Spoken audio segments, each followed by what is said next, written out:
네, 오늘 말씀 3절 보겠습니다. 3절 말씀.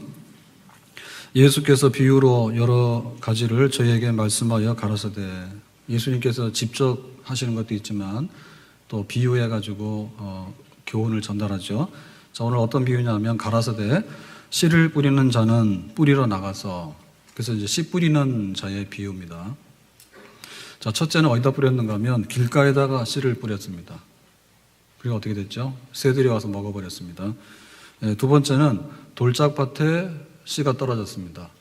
그러니까 싹이 나긴 났는데 좀 있다가 해가 이렇게 나오니까 말라서 죽어버렸습니다.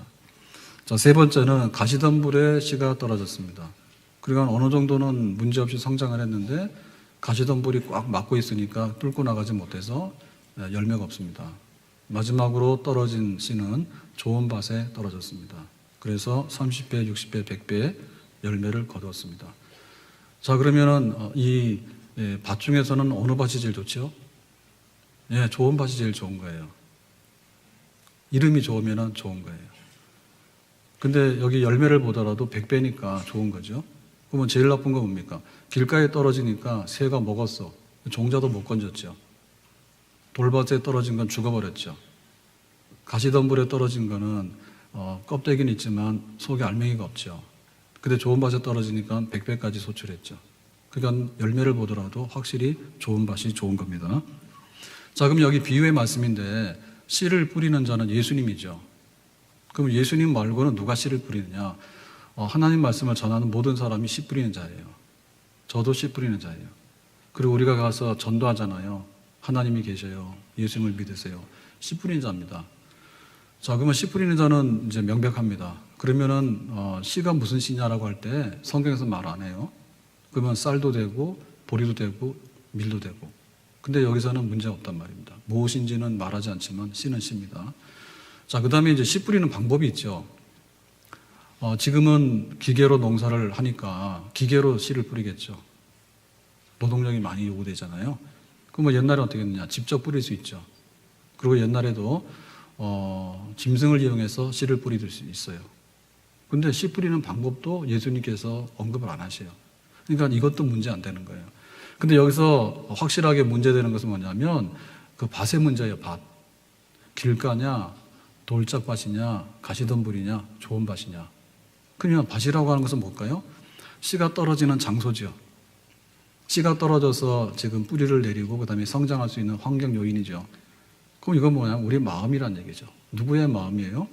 씨를 뿌리는 사람의 마음이 아니라 씨가 떨어지는 곳, 다시 말하면 말씀을 전하는 사람이 아니라 말씀을 받는 사람의 마음 밭. 그러니까는 전달하는 사람의 문제가 아니라 듣는 사람의 귀, 듣는 사람의 마음, 설교자의 문제가 아니라 설교를 듣는 회중의 마음의 상태가 중요하다 얘기입니다. 호곡초등학교에 1학년 1반 이제 입학을 했습니다. 그러면 이제 아이들이 선생님 그 학급에서 이제 같이 이제 1년을 공부를 했어요. 근데 이제 2학년 진급할 때 되면 상당히 좀 결과가 다를 수 있어요. 뭐 거기 다른 데는 여러 가지 요인이 있죠. 뭐 지능 지수도 다를 거고 뭐 여러 가지가 있겠지만 하여튼 간에 선생님이 교실 안에서 하시는 말씀은 동일한 말씀을 했다고. 근데 이제 받아들이는 거에 따라서 굉장히 우수하게 학교 생활을 잘 적응하고 학습 내지는 교육 효과가 좋은 학생이 있는가 하면 굉장히 거기에 못 미치는 학생이 있을 수 있어요. 그거는 마음의 문제란 말입니다. 그 학생의 마음밭이 어떤가 따라서 달라질 수 있는 거죠. 집에서도 이제 효자가 나오고 혹은 불효자가 나옵니다. 그러면 부모님이 자녀들을 대할 때 편애하는 게 있긴 있다 하지만 그래도 뭐 자녀가 5, 10 되다 보면 편애할 수 있는 것보다도 그 자녀의 기질이나 마음밭이 굉장히 중요하겠죠. 똑같이 너 공부해 그러면은 부모님 나를 사랑하는구나 이렇게 받아들이는가 하면 공부해 그러면 나를 학대했다고 집 나간단 말이에요. 그런 아이들도 있잖아요. 자, 그러면 오늘 이 얘기는 저한테 굉장히 유리한 얘기입니다. 왜냐하면 말씀 전하는 자는 상관하지 마라. 말씀 받는 사람의 책임이다. 하여튼간에 오늘 예수님은 그런 비유를 하신 거예요. 그러면 이렇게 설교를 잘하는 문제도 있지만 하나님 말씀을 듣는 마음도 굉장히 중요하다는 얘기거든요. 그럼 우리는 어떻게 듣고 있어요? 들을 때는 이렇게 들어야 됩니다. 일주일 내내 들어야 됩니다. 일주일 내내 하나님 말씀에 귀를 기울이는 마음을 가지고 있어야 돼요. 그래서 교회를 위해서 기도하고 내 신앙생활을 위해서 기도하고 그리고 목사님 위해서 기도해야 돼. 그래서 기도하던 목사님을 주일날 만나면 좀 익숙하고 반갑습니다. 무슨 말 하더라도 잘 듣습니다. 그런데 한 번도 생각해 본 적이 없는 그거를 딱 마주하게 되면 말씀이 어려워요. 튕겨나가요. 그래서 항상 교회를 위해서 기도하고 설교자를 위해서 기도하고 그리고 예배 시간에는 정시에 와야 돼요. 근데 정시라고 하는 것은 11시 땡이 아니라 10분 전, 20분 전을 의미하는 거예요. 그래서 와가지고 나 자신을 위해서 기도해야 돼. 왜냐하면 내 마음밭에 잡초가 많이 돋아났거든요. 돌짝밭이 된 거예요. 그러니까 하나님 내 마음을 올바르게 해주세요. 그래서 회개할 거 회개하고 그 다음에 이제 오늘 말씀이 뭔가를 펴놔야 되잖아요. 마태복음 13장 마태복음은 비교적 잘 짰습니다. 근데 뭐 미가서 이러면 또 못 쳤습니다. 그러니까 말씀 미리 펴놓고 그리고 말씀을 이렇게 읽어보는데 하나님께서 어떻게 이 말씀을 나에게 드러내더라도 내가 내 생각대로 받는 게 아니라 하나님이 주시는 대로 받겠다. 그런 마음의 준비를 해야 돼요. 그래야지 이게 제대로 들리게 되는 거예요. 더군다나 영적인 말씀이기 때문에 이 영적인 말씀은 교회는 성령이 하시는 말씀을 들을지어다. 귀 있는 자는 우리가 육신의 귀로 듣는 게 아니라 영의 귀로 들어야 되는데 성령이 교회에게 성도들에게 하시는 말씀을 들을지어다라고 했거든요. 그러니까는 성령께서 오늘 말씀을 귀를 기울여서 듣고 이해하도록 해주세요. 그리고 그것을 실행에 옮기도록 해주세요. 이렇게 해야지 예배에 참석이 되는 겁니다. 아멘. 네, 다음 주부터 그렇게 하셔야 됩니다. 자, 그러면 이제 문제되는 밭을 보겠습니다. 자, 첫 번째 4절에 보니까 이렇게 말하죠. 뿌릴새 덜어는 길가에 떨어짐에 길가라고 하는 것은 뭐냐면 밭고랑과 밭고랑이 있는데 그 밭고랑 사이에 씨가 불행하게 떨어진 거예요. 그러니까 이 밭고랑은 사람들이 다니는 데잖아요. 반질반질하죠. 그러면 그냥 바깥으로 노출돼 있죠. 이건 씨가 그 흙 속에 들어가지 못하기 때문에 당연히 뿌리 자체가 안 나는 거예요. 그리고 시간이 지나면 뭐예요? 새들이 와서 먹어버리죠. 땅 속에 들어가 있는 건데 바깥으로 나와 있으니까 새들이 와서 먹이로 먹어버리잖아요. 그럼 여기서 말하는 새는 뭡니까? 새는 마귀고 사탄이에요. 그러니까 우리가 하나님 말씀을 똑같이 받았어요. 하나님이 계시되 마음속에 들어오는 사람이 있는가 하면 길밭에다 내놓은 사람이 있어요. 하나님 계시되 몰라. 예수님이 우리를 위해서 십자가에서 피 흘려 죽으셨대. 감동받는 사람이 있어. 근데 뭐하러 피를 흘린대? 나랑 무슨 상관이야? 바깥으로 이렇게 뱉어내잖아요.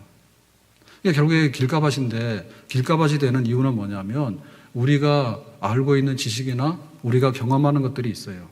그것들이 그거를 용납 못하게 해요. 그러니까 우리가 이렇게 의식적으로 아무리 생각해도 나는 그런 경험이 없어. 그러니까 나는 받아들일 수가 없어. 이렇게 되는 거거든요.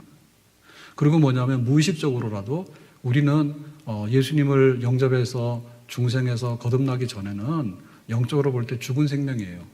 그러니까 죽은 시체에다가 뭐를 말해봐야 꼬집어봐야 아무런 반응이 없는 거거든요. 그러니까는 우리가 아무런 반응을 못 보이는 거야. 하나님이 계셔 몰라. 예수님 너를 사랑해 몰라. 천국에 있어 몰라. 영생에 있어 싫어. 이렇게 되는 거예요. 그러니까 이거 심각하게 생각하셔야 돼요. 길가밭이 되면 이 사람은 사탄이 먹도록 밥상 차려주는 거야. 우리의 영혼이 양식이 돼야 되는데 마귀들의 밥이 되는 거죠. 오늘 말씀에 그랬거든요. 사탄이 와서 새가 와서 먹어버린다 했어. 철로 역정을 기록한 존 버년이 이제 그 교회를 나오게 됐는데 처음에 회심한 건 아니에요. 회심하기 전에 이 마태복음 말씀을 들었어. 그래서 내가 예수님을 영접하지 못하는 거는 사탄이 와서 먹어버리기 때문에 그렇다. 그때부터 어떻게 했습니까? 사탄이 새가 오면 쫓아버리지. 그래서 우리에게도 그런 주의가 필요합니다. 하나님 말씀이 길 바깥으로 나가지 않도록 내가 그거를 배척하지 않도록 하나님 내 말씀을 내 마음속에 받아들이고 밭에다가 땅속에다가 심을 수 있도록 성령께서 들을 수 있는 귀를 주시고 거기에 대한 감동을 주시기 바랍니다. 아멘. 영국의 노신사가 대영 제국의 도서관을 찾았습니다. 그래서 일주일에 한 번씩 도서관을 방문하는데 오늘은 하나님이 누구이고 하나님을 알 수 있는 것은 어떻게 할 것인가. 이제 이걸 한번 생각했어요. 그래가지고 이제 책을 막 찾고 하는데 배고프지? 가서 밥 먹으라 그러더라고. 자기 마음속에. 그래서 이제 밥 먹으러 갔어. 그래서 밥을 먹으면서도 오늘은 하나님이 누구인지 어떻게 하면 하나님을 알 수 있는지 그 생각을 하려니까 야 소화한데 밥 먹을 때는 그냥 생각하지 말고 밥 먹어. 그래서 밥을 푹 먹었어. 그래서 이제 밥 먹고 와가지고 다시 자리에 앉아서 자 그럼 오늘은 하나님이 누구인지 어떻게 하면 하나님을 알 수 있지. 내가 책도 보고 생각을 좀 해야 되겠는데 그랬더니 할 일 많잖아. 그러니까 빨리빨리 가서 집에 가서 일해야지. 보따리 싸. 그래서 보따리 쌌어. 집에 왔어. 그럼 오늘 한 게 뭐예요? 자기가 원래 목적한 거는 하나님이 누구이고 어떻게 하면 하나님을 알 수 있는가 이런 거에 대해서 자기가 생각을 했는데 결국에는 아무것도 못했잖아요. 아무것도 없잖아요. 누가 좋아하겠습니까? 마귀가 좋아한 거죠. 밥상 차려서 뭐 했어요? 하나님이 누구인지 하나님을 어떻게 알 수 있는 건지 밥상 차려서 누가 먹었어? 내가 먹은 게 아니라 마귀가 먹어버렸지. 너 신경 쓰지 마. 다 가져가 버렸잖아요. 우리가 예배 시간만큼은 좋은 분들도 있지만은 그래도 하나님을 생각하고 이렇게 살고 싶다 이런 마음이 있을 거예요. 하나님 말씀을 깨닫고. 근데 이제 예배 끝나고 나가는 순간부터 문제야. 만나올래래 가니까 밥을 먹어야 되겠어. 카페 가니까 커피를 마셔야 되겠어. 그래서 오래간만에 만난 집사님, 권사님 만나니까 반가워가지고 이제 수다를 떨기 시작했어. 옷은 어디서 했는지, 머리가 왜 이렇게 바뀌었는지, 어디서 파마를 했는지. 이런 얘기를 한참 하다 보니까 바빠서 집에를 가야 돼. 집에 가가지고 가만히 생각해 보니까 오늘 내 마음속에 하나님 말씀이 지금 땅속에 뿌려졌어요? 안 뿌려졌어요? 없는 거예요. 자기 왔다 갔다 했지만 길가밭이요. 반질반질해가지고 하나도 마음의 열매를 못 맺은 거죠. 그러니까 이거는 우리의 학력의 문제가 아닙니다. 이거는 내가 무슨 경험을 했는가 문제가 아니에요. 혹은 내가 교회를 10년, 20년 다닌 문제가 아니에요. 나는 눈 감아도 다 알아. 예배 순서 다 알아. 그게 문제가 아니에요. 하나님이 말씀하신다 이거죠. 귀 있는 자는 성령이 하시는 말씀을 들어라. 하나님의 말씀이 내 마음속에 좋은 밭에 떨어져야 되잖아요. 아멘? 그런데 반질반질한 데 떨어져가지고 새들이 와서 보니까 먹을 것 많네. 먹었다. 아무것도 없다.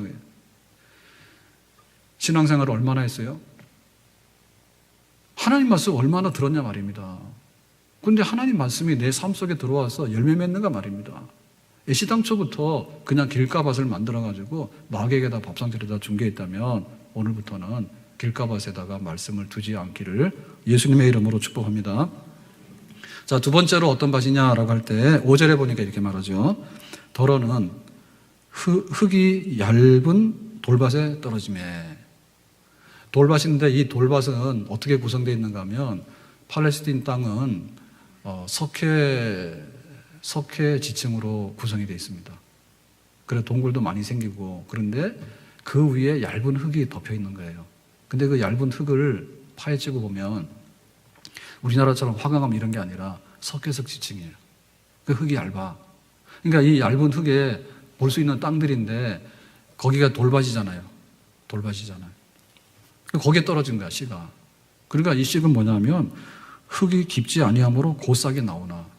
싹이 빨리 나오는데 이유가 뭐냐면 흙이 깊지 않아요. 만약에 흙이 깊어가지고 이렇게 되면은 이제 지금 이제 3월이니까 이제 밭도 이제 갈고 씨도 뿌리잖아요. 좀 있으면. 그럴 때 수분이 있어야 되죠. 그 다음에 이제 햇볕이 있어서 온기가 있어야 되잖아요. 온기가 따뜻해야지 이제 씨가 땅 속에 들어가서 싹을 낼 수가 있습니다. 자, 이런데 돌밭이기 때문에 그 태양의 열을 빨리 받아들여요. 흙이 얇아가지고. 그러니까 밑에가 돌판이니까 금방 데워지겠죠, 온도가.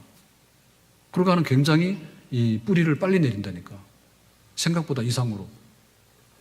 그러니까 이 얘기는 뭐냐면 은혜 받는데 굉장히 빠르다는 얘기예요. 은혜 받는데 빠른 건 뭘까요? 속성으로 은혜 받는다는 얘기는 뭐냐면 약간의 거기에 문제가 있다는 얘기죠. 어떤 문제가 있어요? 즉흥성과 흥분하는 감정성과 일회성, 이벤트. 이게 이제 여기에 개입한 거예요. 그러니까는 분위기가 꽉 하면은 거기에 따라서 금방 은혜를 받아가지고 기도하면 됐대비대 라고 했더니 그럼 나도 기도하겠습니다. 이런 말이 온단 말이에요. 분위기. 그 다음 감정이죠. 하나님 당신을 사랑합니다 했을 때 내가 막 그 사랑이라는 감정이 밀려오는 것 같아. 그러니까는 감정과 분위기와 즉흥성이잖아요. 즉흥성. 한 번 은혜 받는 거는 받을 수 있어요. 그러니까 말씀이 쉽게 떨어져. 근데 문제는 뭐냐면 이 돌밭은 흙이 얇아가지고 해가 계속 쬐면은 말라버린다는 문제가 있는 땅이에요.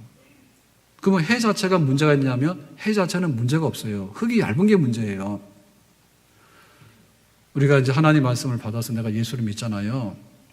그러면은 믿는 거는 그날 이루어진 사건입니다. 근데 그 다음날도 그 믿는 것이 계속 간다는 보장은 없어요. 근데 우리는 일상적인 생활을 해야 되거든요. 내가 학교에 합격을 했어요. 기쁘죠. 기쁜 마음에 학교 가서 어떻게 돼요? 날마다 흥분하고 있으면 안 돼. 열심히 공부를 계속해야 돼. 내가 생일이요. 그래가지고 생일 축하를 받았어. 그 다음날 가면 뭐예요? 생일 아니야. 자기가 뭐라고 365일 계속 생일입니까? 그렇지 않아요. 우리가 결혼을 하잖아요. 결혼하게 되면은 결혼식은 아주 이벤트니까 거창하게 합니다. 그런데 결혼하고 딱 신혼여행 갔다 오면 뭐예요? 현실의 삶이 기다리고 있죠.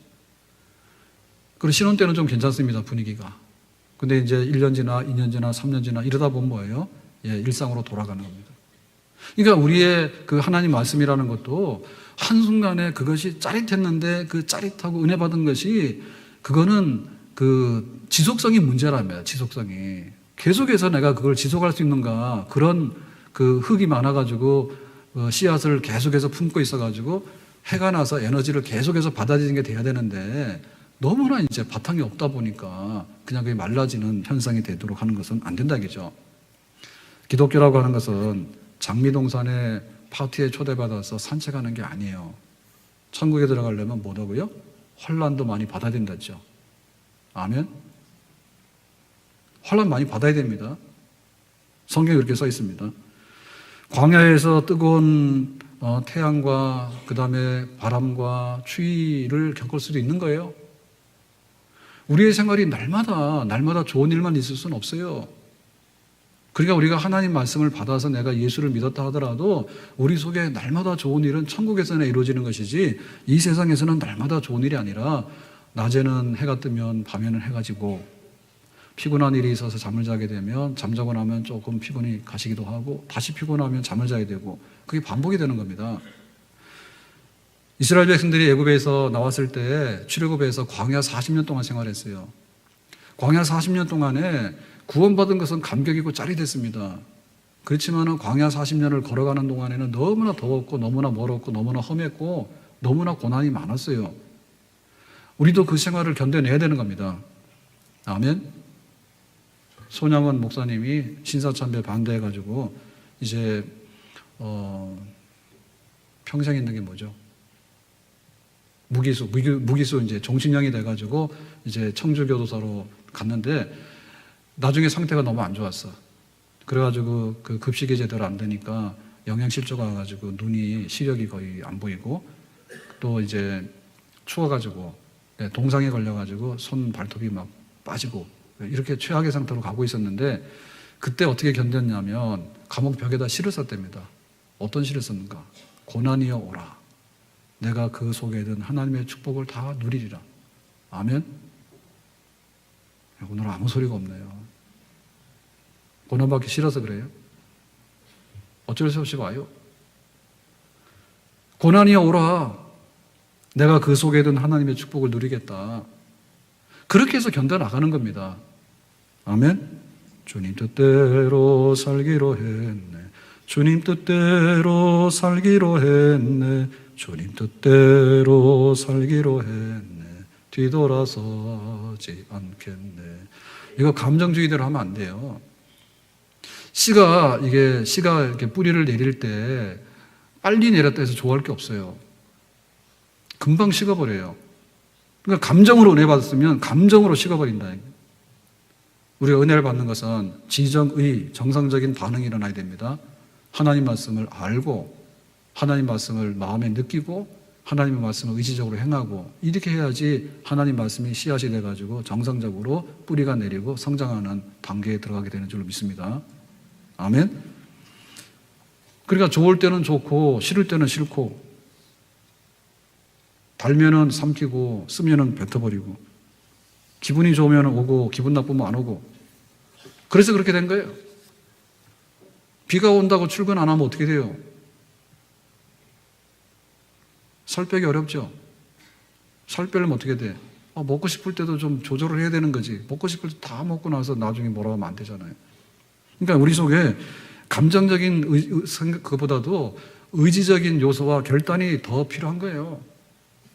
왜 똑같은 말씀을 줬는데 그거를 잘 간직해가지고 살아가는 성도가 있는가 하면은 다 잊어버린 사람은 어디겠냐. 그러니까는 쉬운 대로 가다 보니까 그래서 신앙생활이 반짝반짝한다 해서 다 좋은 건 아닙니다. 반짝반짝해서 좋은 건 아니에요. 주일날 왔는데 그냥 알아듣기 쉽고 편하고 그냥 박수나 쳐주고 그거 한두 번 해야 되지. 그거 1년 내내 하다 보면 나중에 뿌리를 못 내려요. 왜? 세상에서 너희가 환난을 당하나 담대하라 했거든요. 세상에서 환난을 당하는데 하나님 말씀에 인내심을 가지고 하나님 말씀을 강하게 붙들려고 하는 마음이 있어야 되는데 쉽게 굴복하다 보니까 안 되는 거죠. 기회주의자는 안 됩니다. 바알이냐 여호와냐 여기 붙었다가 저기 붙었다가 간에 붙었다가 쓸개에 붙었다가 그러면 안 됩니다. 욥은 고난을 당할 때 자녀 10명이 죽었고 자기 건강 잃었고 물질 잃었습니다. 그럴 때 뭐라 합니까? 주신 자도 여호와시요 취하신 자도 여호와시오니 내가 하나님께 원망할 것이 없습니다. 그렇게 받아들일 때 하나님을 사랑하고 믿음에 굳게 서는 욥 같은 믿음의 사람이 되는 줄로 믿습니다. 우리에게 집단 심리도 굉장히 많이 작용하거든요. 이게 안 좋은 얘기지만 우리나라 사람들이 그런 게 많대. 굉장히 주관적인 철학에 있어서 자기 삶을 굳게 지켜야 되는데 대표적으로 보면 아파트 문화 있잖아요. 아파트 문화 집단 문화잖아요. 그러니까는 옆집 앞집 어떻게 사는가 그런데 영향 굉장히 많이 받아요. 그게 좋은 쪽으로 영향을 받을 수도 있는데 나쁜 쪽으로도 영향을 많이 받습니다. 광우병이 굉장히 이제 막 사회 이슈가 됐을 때 나가서 데모했잖아요. 그때 뭐라 했냐면 라면 스프를 먹지 마세요. 광우병이 걸려요. 아직까지도 안 걸렸어. 죽을 때까지는 안 걸릴 것 같아. 근데 왜 그러냐? 그러니까 그런 게 한번 돌면 집단적으로 그럽니다. 집단적으로. 근데 너무 영향을 많이 받아. 남이 어떻게 하든지 간에 상관없다 그죠? 남들이 뭐 된다 그러면 우르르 가고 남이 뭐 안 된다면 우르르 가고 이래가지고는 견딜 수가 없잖아요. 때를 지어서. 그런 군중심리에 휘둘리지 말고 내가 떨어진 밭에서 정말 좋은 밭을 가꿔야 되겠다. 흙이 부족하면 흙을 갖다 메워야 되지. 돌짝밭을 메뚜기처럼 한다 해가지고 그게 좋은 밭이 되는 건 아니겠죠. 우리에게 돌짝밭을 벗어날 수 있는 환난과 어려움에도 견뎌낼 수 있는 그런 마음의 심지를 가지고서 하나님 말씀을 잘 뿌리내리고 열매 맺기를 예수님의 이름으로 축복합니다. 자, 세 번째 밭은 어떤 밭이냐 할 때 7절에 기록되어 있습니다. 7절에 가시떨기 위에 떨어짐에 가시가 자라서 기운을 막았고, 자, 이 가시떨기가 있는데 이 가시떨기라는 말은 안 좋은 말이에요. 그러니까 이게 뭐냐면 굉장히 이게 세요. 약한 나무가 아니에요. 근데 이 나무는 뭐냐면 별로 열매가 없어. 그러니까 굉장히 세긴 센데 좋은 열매를 안 내면서 세. 그게 가시떨기예요. 근데 씨앗을 뿌리다 보니까 이 밀과 보리가 가시떨기에 뚝 떨어졌다고. 그러니까 여기는 돌짝밭이 아니거든요. 가시떨기가 잘 자라고 있는 밭이기 때문에 문제없는 밭이에요. 근데 문제는 선점하고 있는 놈이 가시떨기야. 근데 이 가시떨기가 굉장히 왕성해. 힘이 세. 그러니까 밑에서 자라 올라오는데 밀과 보리가 자라 올라오는데 어느 정도 가다 보면 항상 가시덤불에 막히는 거예요. 그러니까 2등이야, 2등. 그러니까 우선순위가 하나님 말씀이 아니라 항상 위에서 뭔가 막고 있는 거예요. 외부적인 요인이. 밭은 밭인데. 그러니까 이렇게 되는 경우에는 나중에 가서 보면 그 껍질이 있습니다. 보리와 밀이 있어요. 근데 타작을 하면 알맹이가 나와야 되잖아요. 밀, 보리가 나와야 되잖아요. 근데 영양분은 가시떨기가 다 빨아먹었기 때문에 모양만 있지 실제 내용이 없어. 쭉정이밖에 안 되는 거예요. 이게 무슨 얘기냐? 내가 하나님 말씀대로 받아서 신앙생활 하는데 성화되지 못했어요. 거룩해지지 못했어요. 그러니까 세속화에 눌려서 사는 거예요. 그러니까 세상 속에서 그냥 이렇게 마지못해 죽지 못해 살고 있는 거예요. 모양은 있어요. 하나님 말씀도 있어요. 근데 더 이상 자라지 못해. 더 이상의 최상의 열매를 낼 수가 없는 그런 땅이 되는 것입니다. 자, 그렇다면 여기 가시떨기는 뭐를 의미하는 거냐라고 할 때 가시떨기는 두 가지가 있는데 누르고 있는 거잖아요. 누르고 있는 거잖아요. 우리나라 미세먼지가 왔어. 물 사 먹을 때도 우리가 놀랬죠. 88 올림픽을 하면서 생수를 사 먹어야 된다 해가지고 그런 게 있나 이렇게 생각했잖아요. 그래서 앞으로는 이제 그 공기가 나빠지면 공기를 사 먹을지도 모른다 이런 얘기가 있었는데 그거는 중국 사람들 얘기인 줄 알았다고. 그런데 우리나라도 난리가 났어요. 심각해졌어. 그래가지고 이제 앞으로는 대통령이 되려면 미세먼지를 해결해야지 대통령이 될 것 같아요. 왜냐하면 우리가 숨 못 쉬면 죽잖아. 언젠가는 발병해서 죽을 거 아니에요. 그런데 공기가 덮고 있는데 정말 맑고 깨끗한 공기가 덮고 있으면 큰 병 안 걸릴 것 같아요. 물 좋고 공기 좋으면 병 잘 안 걸리잖아요. 그러니까 위에 있는 기운이 뭐냐라고 할 때 하나님 말씀이 딱 위에 있으면 그 말씀 안에서 우리가 이렇게 열매를 막 맺잖아요. 근데 위에 있는 게 뭐냐면 하나님 말씀보다도 염려와 세상에 대한 욕심이에요. 이 염려와 욕심은 손과 손바닥 관계예요. 염려가 굉장히 많아. 모자라서 그래. 그래서 우리가 얼마나 염려를 많이 하고 있냐면 보험의 종류를 보면 알 수 있거든요. 노후를 위해서 많이 하잖아요. 그 염려스러운 부분이 있기 때문에 하는 거죠. 당연히 해야 되는 거고요. 그 다음에 이제 자동차도 보험이 있잖아요. 자동차 보험도 여러 가지 종류가 있잖아요. 최소한부터 최대까지 다 있잖아요. 보험 종류 여러 가지. 건강보험도 여러 가지가 있어요. 미국 사람들은 우리나라 건강보험을 굉장히 부러워하는데 우리는 그거 못 믿었죠. 그래가지고 개인보험을 더 많이 들죠. 개인보험 많이. 그러니까 그것도 염려스러워. 그러니까 병원을 안 가도 좀 염려가 되고요. 병원을 너무 자주 가도 염려가 됩니다. 그 제일 많은 그 병이 뭐예요? 갑상선 아닌가요? 그러니까 너무 막 갑상선암이 너무 많아가지고 하지 말아야 하잖아. 이렇게 해가지고. 갑상선도 이제 예후가 안 좋은 경우도 있지만 대부분의 경우는 그렇지 않은데 막 이렇게 영상 촬영 이런 게 막 발달하다 보니까 막 있는 대로 다 하다 보니까 막 다 긁어내가지고 막 엄청 많은데 사실은 뭐 치사율은 별로 없잖아요. 하지 말아요. 그러니까 어떻게 보면 그냥 염려를 키우면서 살고 있는 거예요. 미세먼지도 걱정은 되긴 되는데 사실은 살 만큼 사는데 큰 지장 없으면 괜찮은 것 같은데 근데 어디까지인지 모르잖아요. 그래서 뭐 이렇게 날씨를 보면은 미세먼지 나쁨 좋은 날이 거의 없어. 그럼 나쁘면 어떻게 돼? 스트레스 받아. 마스크 쓰고 나가야 될까? 안 쓰고 나가야 될까? 고민이란 말이에요. 그래서 요즘에는 매우 나쁨 그러면 쓸까 그러는데 나쁨 그러면은 아니 뭐 죽을 때까지 괜찮겠지 이런 생각이 든다. 그러니까 그런 염려가 우리 속에 들어있으면 하나님 말씀이 내가 너를 사랑해. 내가 너와 함께 할 거야. 기도해. 내가 너를 응답해 줄 거야. 이런 말씀이 살아가지고 막 움직여야 되는데 오늘 마스크 쓰고 가야 되나? 오늘 회사에서 잘리지 않을까? 사업은 잘 될까? 우리 자녀들은 잘 될까? 알고는 못하더라고. 우리 자녀들에 대해서도요, 알면은 못해.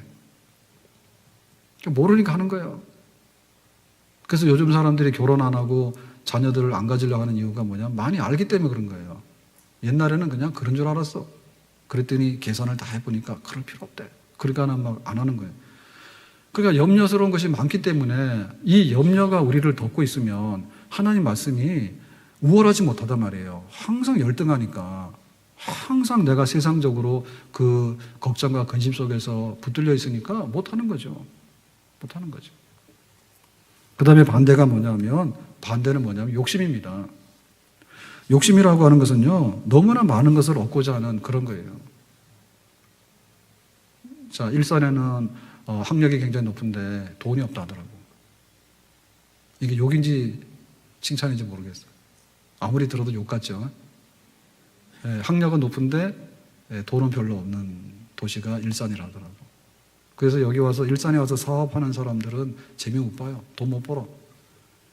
그러니까 아무나 와가지고 막 사가고 매출 막 올려줘야 되는데 까다롭게 얼마나 까다로워가지고 그런데 돈은 안 벌어주고 힘들다. 똑같은 아파트 30평이에요. 그러면 일산의 아파트 30평 차이가 많이 나죠. 어디야 강남하고 차이 많이 난다고. 그래가지고 돈도 없는데 일산에 와서 30평 내 아파트를 살고 있으니까 굉장히 고맙게 여겨야 되잖아. 근데 이제 그런 마음이 없지. 좀 있다 보면 강남에는 이거 20억 한다는데 여기는 왜 이거밖에 안 해? 이런 마음이 생기잖아. 항상 자기 유리한 대로 해서 가잖아요. 집 얻을 때는 싼 게 좋고 재산이 평가가 적게 나올 때는 왜 이러냐 그러고 그런다니. 그러니까 우리는 여기 돈에 대해서 너무 지배를 많이 받아서 거기에 눌려 있어. 그러니까는 층층이잖아요, 층층이. 예. 정말 월세로 사는 사람도 있고, 그것도 모자라가지고 쪽방에 사는 사람도 있고, 전세 사는 사람도 있고, 집을 가지고 있는 사람도 있고, 똑같은 아파트라도 막 2억짜리가 있는가 하면 20억짜리가 있고, 그리고 한도 끝도 없잖아요. 그러니까 한도 끝도 없는 싸움을 싸우는 거예요. 왜? 그거를 위해서. 아파트를 위해서. 내가 강남으로 가야 돼. 예, 우리는 봄이 되면은 강남 갔던 제비가 돌아온다는데 우리가 강남 가기 전에 우리는 죽을 것 같습니다. 아파트 못 사고. 왜 이렇게 반응이 없어요, 오늘? 30억 있으면 그냥 강남으로 날아가서 사세요. 그럴 필요까지 있을까요? 그 돈 가지고 거기 가서 뭐가 나오겠어요? 저는 막 서울 한번 갔다 오면 스트레스 엄청 받습니다. 그리고 기가 눌리더라고. 여기 제니스도 좀 높아가지고 그 옆에 지나가면 기분이 나빠요. 기가 눌려요. 막 바람이 불고 거기 가면요 인위적인 바람이 불어요. 그 건물이 높아가지고.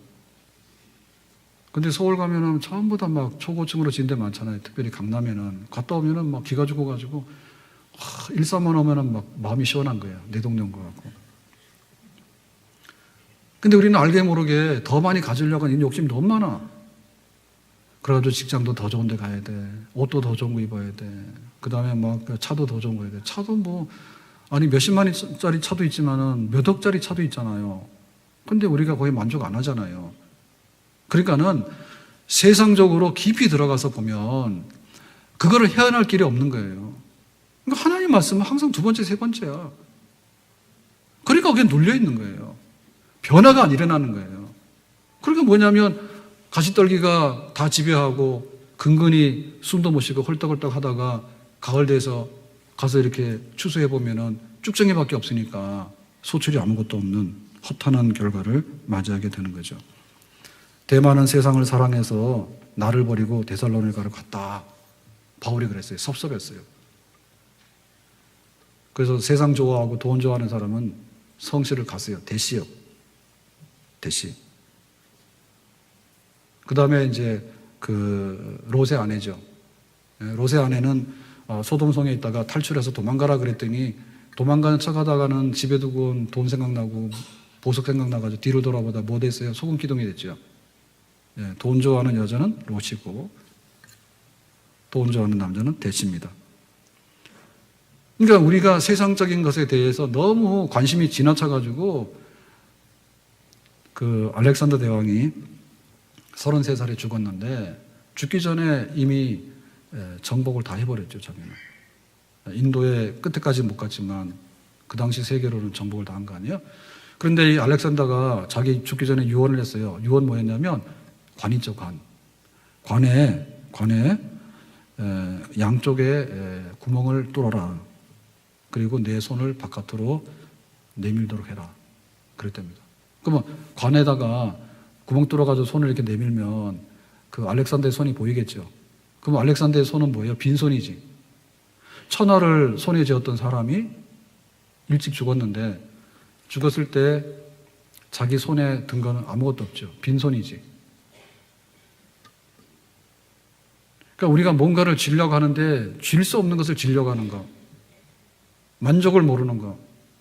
너의 영혼이 잘 돼야 되는데 영혼이 잘 되는 게 아니라 물질로 잘 되려고 하고 하나님 나라에서 잘 돼야 되는데 세상적으로 잘 되려고 하고 이런 거에 얽매여가지고 허덕이다 보면 하나님 말씀이 제대로 성장하고 신앙이 제대로 성장할 수 없다. 내가 교인은 교인이에요. 근데 성숙하지 못해. 우선순위가 하나님께 없어. 우선순위가 하나님 말씀이 없어. 그러면 결국은 뭐냐면 흉내는 내지만 열매는 없는 쭉정이 교인밖에 안 되는 겁니다. 자, 마지막으로 우리가 이상적으로 바라는 것은 좋은 땅인데요. 자, 좋은 땅 보겠습니다. 8절에 더러는 좋은 땅에 떨어짐에 100배 열매 있다. 자, 그럼 여기 좋은 땅은 어떤 땅이에요? 이제 그 퇴적된 뭐 한강 주변 이런 데 좋은 땅이죠. 황하강 유역 매일 좋은 땅이죠. 그러면 여기에는 항상 물이 있어야 되겠죠. 물이 있어야 되겠죠. 그러면 또 뭐가 있어야 돼요? 햇볕이 있어야 되잖아요. 아무리 퇴적층이라 하더라도 막 이렇게 날씨가 춥고 얼어붙는 동토면 안 됩니다. 그러니까 햇볕과 그다음에 지력과 그다음에 이제 수분 이런 게 다 돼야 되는데 과연 그렇다면 좋은 땅은 어딜까요? 좋은 땅은 한강 양동네밖에 없겠지. 근데 사람들이 그렇게 살아요? 그렇게 안 살지. 강원도에는 화전민들이 살았잖아요. 산에 무슨 밭이 있습니까? 근데 산에 밭을 일구었잖아요. 산도 개간해가지고 일부 이렇게 밭으로 만들어가지고 살았잖아요. 뭐 지금은 막 고냉지 농업해가지고 잘 살잖아요. 목장도 만들고. 그것만이 아니죠. 간척도 많이 하죠. 새만금이 문제가 아니라 조선시대에도 강화도도 많이 바꿨다니까요. 뻘인데 성모도 많이 바뀌었어요. 성모도 굉장히 지형이 많이 바뀌었다고. 조선시대 때. 임꺽정이가 왜 나왔냐? 갈대밭을 바꿨기 때문에 갈대밭을 개간해가지고 세금 내라 하니까 문제된 거예요. 그러니까는 우리 사람들이 살아갔던 것은요, 막 다랭이 논부터 시작해가지고, 막 화전민부터 시작해가지고, 바다도 개척을 하고, 이렇게 해서 살았어. 그게 좋은 땅으로 만들어가는 과정이에요. 근데 아무리 비옥한 땅이라도 버려두면요, 쓸모없어. 캄보디아의 크메르 제국에 앙코르와트 같은 게 이제 유적으로 남아있잖아요. 근데 한때는 거기가 밀림으로 덮여가지고 사람들이 몰랐어.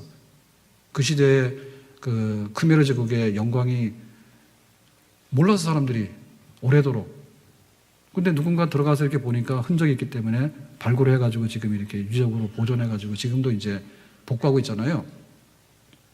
그러니까 아무리 비옥한 땅이라도요, 오래도록 버려두면요, 나중에는 사람 살았던 흔적도 없어. 그러니까 우리가 어떻게 좋은 밭이 되는가라고 하는 얘기는 타고난 문제만은 아니에요. 타고난 문제만은 아니에요. 집중력이 부족하면 집중력을 하는 연습을 해야 되는 거고, 듣기가 부족하면 듣는 연습을 해야 되는 거예요. 자기 할 말만 하고 남 얘기 안 듣고, 그거는 듣는 사람 아니에요. 감정대로 하게 되면요, 감정이 항상 일정할 수가 없는 거예요. 자기 손해인 거예요. 그래서 우리가 하나님 말씀을 들어야 돼. 그 다음에는 하나님 말씀을 깨달아야 돼. 하나님 말씀을 공부해야 돼. 그리고 하나님 말씀을 읊조려야 되는 거예요. 항상 입에서 하나님 말씀을 이렇게 내야 되는 거예요. 하나님이 나를 사랑하신다. 강 가운데 지나더라도 해하지 않도록, 물 가운데 지나도 해하지 않도록, 하나님 말씀을 항상 읊조려야 돼요. 묵상하는 거예요. 그 다음 뭐냐면 하나님 말씀을 암송하게 되고 하나님 말씀을 행해야 되는 거예요. 그리고 그 모든 것들이 뭐냐면 성령의 기름 부으심이 있어야 돼. 그래야지 내가 깨닫게 되는 거고, 그래야지 내가 결단하게 되는 거고, 그래야지 내가 행동을 옮길 수 있는 것이고, 그래야지 나중에 성령 안에서 열매가 열리게 되는 거죠. 좋은 밭은 만들어져야 되는 부분이 우리에게 있는 겁니다. 아멘? 좋은 밭을 내가 만들어야 되는 거예요. 좋은 밭을 만드는 그 말씀이 뭐냐 할 때, 자, 예를 들면 기도하라 했어요. 그럼 응답 주신대요. 그러면 처음에는 불신하는 사람 있잖아요. 뭘 기도하냐? 내 손으로 해결하지. 그러면 그 사람 말씀을 버리는 사람이야. 새가 와서 먹었어. 사탄이 와서 먹었어. 근데 기도하면 하나님이 응답 주신대. 병도 고쳤고 기적이 일어났대. 나도 한번 해봐야 되겠어. 한번 해보죠. 근데 하다가 그 다음날 새벽기도 일어나야 되니까 힘들어서 못하고 좀 기다려보니까 뭔가 또 응답이 빨리 없는 거예요. 그러니까 또 그만두는 거예요. 그러니까 이게 좋은 밭이 못 되는 거예요. 내가 기도를 해야 되겠다라고 생각할 때 기도를 하다 보면은 세상의 염려나 세상의 욕심을 버리게 돼요. 기도를 하는데 세상의 욕심이 더 커져. 하나님 이것까지 안 돼요. 더 많이 주세요. 더 많이 이렇게 하면 기도가 안 돼요. 너희는 먼저 그 나라와 그 의를 구하라. 감사하라. 그리고 하나님 앞에서 자기의 그 소원을 아뢰고 하나님 뜻대로 살기를 원하는 그런 기도가 성숙될 때 염려도 사라지게 되고 우리의 욕심도 사라지면서 하나님께서 좋은 것으로 기도 응답을 주시는 줄로 믿습니다. 그러니까 이 말씀 하나가 100배 열매를 맺도록 원수를 사랑해라. 원수를 갚아버려야. 이거는 길가에 떨어진 씨앗이에요. 그 원수 사랑해야 되겠다. 한번 해보자. 감동받았어. 근데 그걸 계속 하려고 보니까 뭐예요? 원수를 사랑하려고 했는데 그 다음날 보니까 뭐예요? 원수를 미워하는 마음 또 생기는 거야. 그거 때려쳤어. 그거 못하는 거죠. 원수를 사랑하긴 사랑해야 돼. 그런데 세상의 사랑이 너무 넘쳤어. 육신의 사랑이 너무 넘쳤어. 그러니까 하는 둥 마는 둥 한단 말이에요. 그러니까 가시덤불에 가시떨기에 눌려 있는 거죠. 그러니까 그 한 말씀 한 말씀이 우리에게 100배 열매를 맺으려면 우리가 어떻게 해야 되겠는가? 좋은 밭을 가꿔야 되잖아요. 기름도 매야 되고, 그 다음에 물도 공급해야 되고, 그 다음에 해가 나도록 해야 되고, 그 다음에 거름도 줘야 되고, 그 다음에 잡초가 나면 빨리빨리 제거하고, 돌이 굴러 들어와서 모래가 들어와가지고 이거를 황폐시키려고 그러면 그걸 막아내야 되고, 우리 그리스도인들의 모습은 부지런하고 성실한 농부로서 말씀을 가꾸는 농부가 우리들의 모습인 줄로 믿습니다. 우리는 영적 전쟁터 살고 있어요. 영적 전쟁을 해야 돼. 군인이에요. 전투력이 있어야 돼. 때에 따라서는 뭡니까? 우리는 경기하는 운동선수예요. 그러니까 내가 그 면류관을 받기 위해서, 내가 금메달을 얻기 위해서 어떻게 집중해서 그 운동 시합에 적합한 선수가 되는가. 살을 빼야 되는 선수는 살을 빼야 되는 겁니다. 막 피겨스케이팅하고 체조하는데 막 살찌면 못하는 거예요. 그런데 막 근력을 키워야 되는 선수는 근력을 키워야 되는 겁니다. 그러니까 경기하는 법이 있잖아요. 그 경기대로 하는 거죠. 규칙대로. 근데 우리에게 하나님 말씀으로 열매 맺는 복된 삶이라고 하는 것은 뭐냐면 농부다라고 얘기했거든요. 하나님도 똑같아. 우리가 믿는 하나님은 한 분이 똑같아. 하나님께서 주신 말씀도 똑같아. 표준화시켰어. 그래서 정확하게 성경이라고 하는 계시를 문자로 만들어가지고 우리에게 줬는데 한국말로 번역하거나 중국말로 번역하는 차이는 있겠지만 오리지널 뜻은 똑같은 줄로 믿습니다. 그렇지만 우리가 어떻게 마음에 받아들이는가라고 하는 회중의 입장에서, 수용자의 입장에서 우리의 마음의 밭을 가꾸는 것은 우리의 책임이고 우리의 역량이에요. 아멘? 한 말씀 붙들고 내가 살겠다고 하는 그런 노력이 있어야 되는 것이죠. 아멘? 세상 끝날까지 함께 하겠다라고 하면 세상 끝날까지 함께 하시는 강 가운데 물 가운데 불 가운데 지날지라도 그 말씀이 우리 생활 속에서 우리 마음속에 지배하고 있어야 되겠죠. 원수를 사랑하라 했으면 사랑할 수 있는 힘을 계속해서 구하면서 그런 삶을 살아가야 되겠죠. 맡은 자에게 구할 것을 충성이라 했잖아요. 죽도록 충성하라 했잖아요. 기분 내키는 대로 하면 충성할 수 있어요? 없어요. 자기의 관심사가 첫째가 돼야 돼. 죽도록이라는 얘기는 뭐냐면 가장 우선시해서 내가 맡은 직분의 은사에 충성하겠다. 그런 마음이 있어야지 그 말씀이 열매를 맺는 겁니다. 아멘? 봄입니다. 하나님 말씀을 어떻게 내가 씨를 뿌릴 것인가, 어느 밭에다가. 거기에 따라서 가을의 열매가 달라지는데 하나님께서는 100배 이상으로 우리가 투자한 것 이상으로 열매를 거두게 하시는 하나님인 줄로 믿습니다. 우리의 마음의 밭을 잘 개간하고 잘 관리해서 훌륭한 농부로서 열매 맺는 추수꾼이 될 수 있기를 예수님의 이름으로 축복합니다. 기도합니다. 오늘 주신 말씀과 같이 좋은 밭 되고 100배 열매 맺는 농부가 되기를 원합니다. 예수님의 이름으로 기도합니다. 아멘.